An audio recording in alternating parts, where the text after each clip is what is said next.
Being back on Euphoria feels amazing. I mean, I've literally, since the day we wrapped, I was ready to start season 2.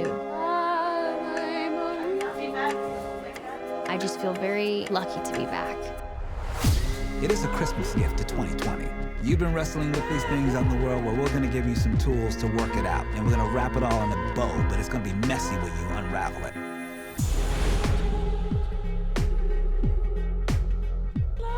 We'd prepped the entire season 2, and we were shut down on the Friday before we were supposed to start filming on a Monday.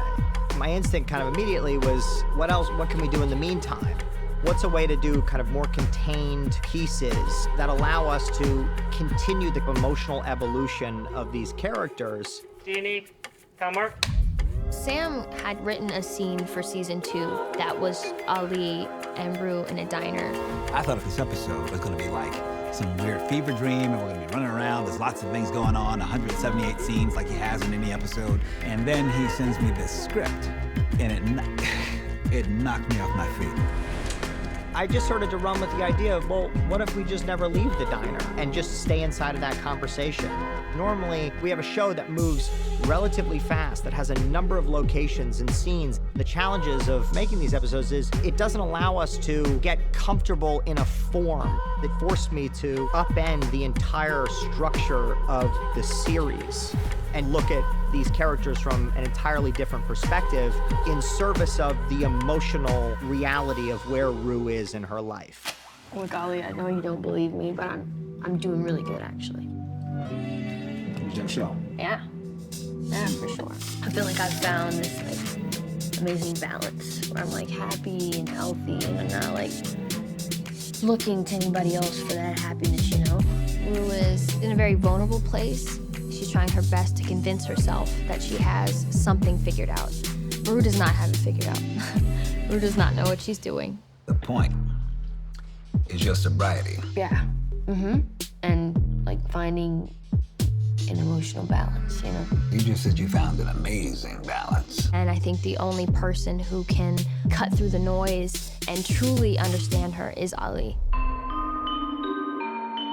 What's special about Rue and Ali's relationship is she can't bullshit Ali. And not only could she not bullshit Ali, but Ali doesn't judge her.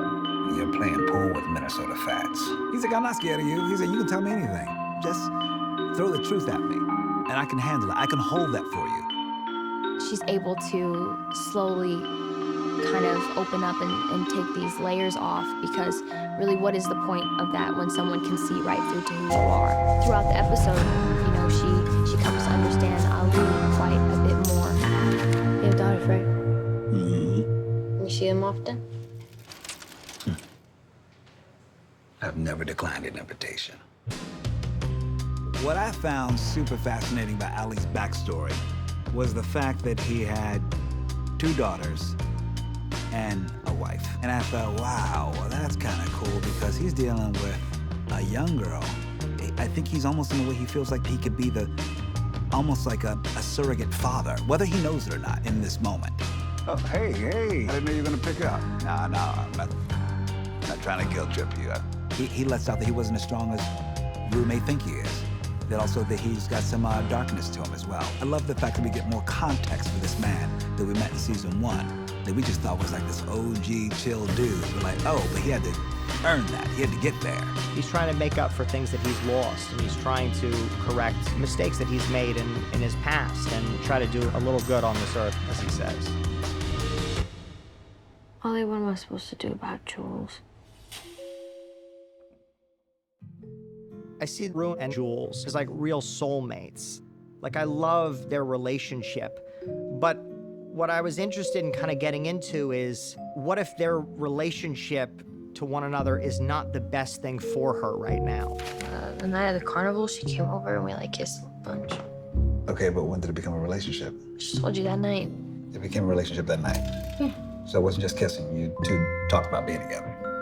What? That's so weird. Rue fell in love with this idea of something that she never actually was clear about. And I think both of them don't know or have the emotional understanding to be able to have a conversation about how they feel. With that comes a lot of miscommunication. Jules feels the pressure of Rue's sobriety resting on her.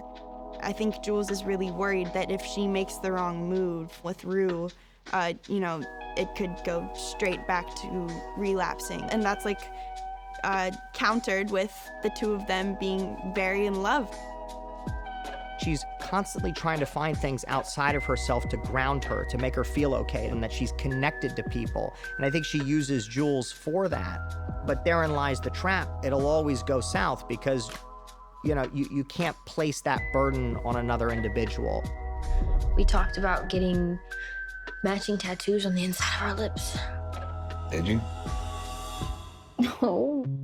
And at the same time, we're starting to see a little bit of Rue's unreliability as a narrator. This episode is starting to kind of sow the seeds that Rue's perspective is very much Rue's perspective, and she's not always accurate in her retelling of things. And she is limited in her ability to understand the other emotional worlds of other characters.